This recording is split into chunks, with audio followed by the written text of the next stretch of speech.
నమస్తే. మేము మధ్యప్రదేశ్లో ఉన్నాం. మధ్యప్రదేశ్లో నర్మదా నదిని చూడడానికి వచ్చాం.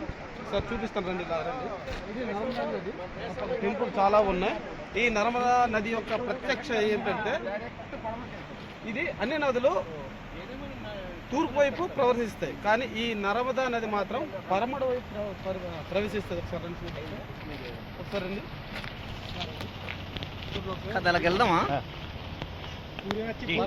ప్రవేశిస్తుంది అనమాట. ఓకే ఓకే, చూపించండి. అయితే దీని ప్రత్యేకత ఏంటంటే రాముడు వనవాసీయ సమయంలో సీతామాత, శ్రీరాముల వారు చుట్టుపక్కల ఉన్న గుడిని చాలా దర్శనం చేసుకున్నారు. ఆ గుడి శ్రీ పరమేశ్వర గుడి, మహాకాళేశ్వర గుడి, ఈ నది ఒడ్డున చాలా గుడులు ఉన్నాయన్నమాట.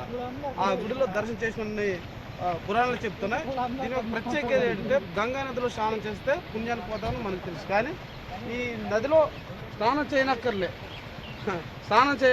నది దర్శనం చేసుకుని చాలు పుణ్యాలు వస్తాయని చెప్తుంటారు. జై నర్మదా నది. ఇది తూర్పు, ఇది పరమడ. చూడండి, పరమడ వైపు ప్రవహిస్తుంది నది. అది తూర్పు అనమాట. చూసారా, సుందర్, చాలా బాగుంది. నర్మదా నది ఒడ్డున చాలా గుడులు ఉన్నాయని చెప్పానుగా. ఆ గుడిలో ఒకటి మహాదేవ్ ఆలయం. ఆ ఆలయానికి వెళ్ళాలంటే పొడవ ఎక్కాలి. డైరెక్ట్ రోడ్ వేయట్లేదు, పొడవ ఎక్కాలి. వెళ్తున్నాం, చూస్తాం. చాలా బాగుంది. అమ్మ నర్మదా తల్లి చూడండి. మహాదేవ్ ఆలయం అక్కడ ఉంది, చాలా బాగుంది. అవి మెట్లు. అక్కడ బోటు ఆపుతారనుకుంటా, అక్కడికి వెళ్తారనుకుంటా.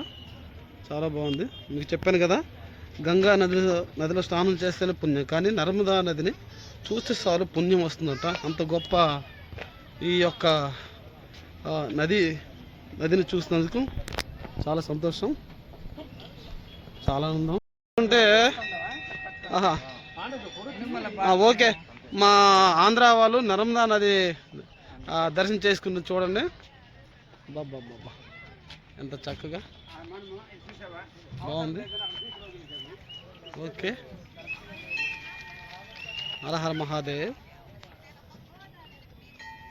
తల్లి నర్మదా తల్లి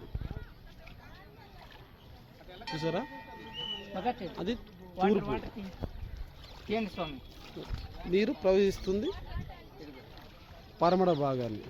చూసారా, చాలా పవిత్రమైన నది స్నానాలు చేస్తున్నారు మా వాళ్ళు. చూడండి, మామూలుగా లేదు, టెంకాయలు కూడా వదులుతున్నారు. చాలా బాగుంది. రాముడు నడియారన ఆ యొక్క గంగామాతని తాకిన నేల ఇది. చుట్టుపక్కల శ్రీరాముల వారు ప్రతి గుడిని స్థాపించి దర్శనం చేసిన నది ఒడ్డున ఉన్నాయి. మొత్తం ఉన్న చూస్తే అన్ని గుడులు ఉన్నాయి. చాలా బాగుంది. Okay, thank you.